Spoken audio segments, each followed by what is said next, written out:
గుంటూరు కారం మహేష్ బాబు గారి one man show. Negativity చేసే వాళ్ళకి కుర్చీ మడత పెట్టి. వన్ మ్యాన్ షో అంటే ఇది మొన్న వచ్చిన సినిమా కాదు.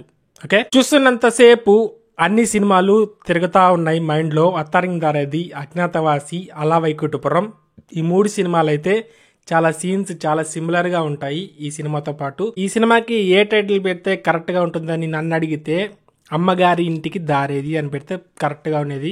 ఫస్ట్ అయితే గురూజీ గురించి పక్కన పెట్టేస్తాం, ఫస్ట్ బాబు గురించి అయితే మాట్లాడేసుకుందాం. ఆల్రెడీ మొన్న వీడియోలో చెప్పేశాను, మహేష్ బాబు గారి నెక్స్ట్ ఎస్ఎస్ రాజమౌళి సినిమా కదా, ఆ సినిమా కంటే ముందు అన్నీ చేసేద్దాం అని ఈ సినిమాలో అన్నీ చేసాడు. స్మోకింగ్ కానీ, డ్రింకింగ్ కానీ, ఆ డ్యాన్సులు కానీ, ఎర్రకొట్టే పర్ఫార్మెన్సెస్ కానీ చాలా ఓపెన్ అప్ అయ్యి చేశాడు మహేష్ బాబు గారు. అయితే మహేష్ బాబు కోసమైనా సినిమాకైతే వెళ్ళిపోవచ్చు, అండ్ శ్రీలీల డ్యాన్స్ కోసం కూడా సినిమాకైతే వెళ్ళిపోవచ్చు. సినిమా మోస్ట్లీ వీళ్ళ మీదే కొంచెం పాజిటివ్ టాక్ వస్తుంది ఒకవేళ వస్తే. ఇంకా మొదలెడదామా గురూజీ మీద? ఫస్ట్ ఆఫ్ ఆల్ స్టోరీ విషయం కూడా వెళ్ళాం మనం.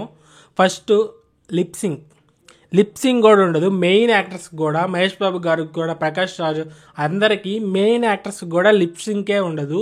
అంత పెద్ద సినిమా తీస్తున్నాం, అది కూడా చూసుకోవాలి, అది కూడా చూసుకోలేరా? ఆ లిప్సింగ్ సరిగ్గా లేకపోవడం కారణం ఏంటంటే డైలాగ్స్. సీన్ తీసేటప్పుడు ఒక డైలాగ్స్, అక్కడ మనం చూసేటప్పుడు ఒక డైలాగ్ ఉంటుంది, అందుకని డైలాగ్స్ అయితే మార్చేశాడు. డబ్బింగ్లో మాత్రం అది కొట్టొచ్చినట్టు కనిపిస్తుంది. అండ్ ఎమోషనల్ కనెక్టివిటీ కూడా ఏదో టచ్ చేసి వదిలేసినట్టు అనిపిస్తుంది. ఎమోషనల్ కనెక్టివిటీ మహేష్ బాబు గారు ఎంత పర్ఫార్మెన్స్ చేసినా ఆ సీన్స్ పండవు. Mainly second half. First half అయితే అలా అయిపోతుంది, చాలా హిలేరియస్గా, కొంచెం కామెడీ, కొందరికి ఎక్కపోవచ్చు ఆ కామెడీ. నాకైతే పర్లేదు అనిపించింది ఆ కామెడీ కూడా. తమన్ బీజిఎం అంటే సీన్కి తగ్గట్టే ఉంది. సీన్ ఎలా ఉంటేనే ఆ రేంజ్లోనే ఇవ్వగలుగుతాడు తమన్ మాత్రం. ఎగ్జాంపుల్ ఇంకా వేరే సినిమాలు చూసుకోవచ్చు కదా, కంటెంట్ బాగుంటే బీజిఎం కూడా అద్దిరిపోద్ది. మెయిన్లీ ఆ చెప్పేసాను కదా, అలా వైకుంఠపురం, అత్తారిందారేది, అజ్ఞాతవాసి, ఈ సీన్స్ అన్ని గుర్తొచ్చాయని.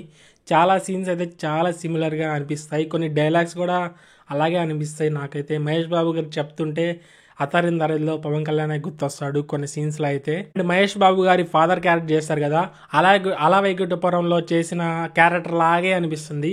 ఆ సినిమానే గుర్తొస్తుంది ఆయన చూసినంత సేపు. మీకు ఎలా అనిపిస్తుంది ఈ క్యారెక్టర్స్? ఈ సినిమాలు ఏమన్నా గుర్తొచ్చాయా సినిమా చూస్తున్నంతసేపు? త్రివిక్రమ్ గారి దగ్గర స్టోరీస్ అయిపోయాయా, అందుకనే తిప్పి సినిమాలు తీస్తున్నారు? ఈ హ్యాట్రిక్ కాంబినేషన్ వర్కౌట్ అవట్లేదు గురూజీకి అయితే. మొన్న పవన్ కళ్యాణ్ గారికి, ఇప్పుడు మహేష్ బాబు గారికి.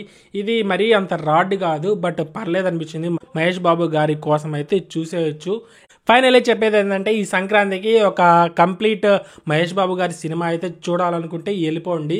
బట్ ఏదో పెద్ద స్టోరీ, పెద్ద సీన్స్ ఏవి ఎక్స్పెక్ట్ చేయకుండా కొన్ని పాటలు, ఆ కుర్చీ మధ్య పెట్టే సాంగ్, ఇంకోటి సాంగ్, అండ్ కొంచెం ఫ్యామిలీ ఎమోషన్స్ కనెక్ట్ అవుతాయి కొన్ని సీన్స్లో అయితే.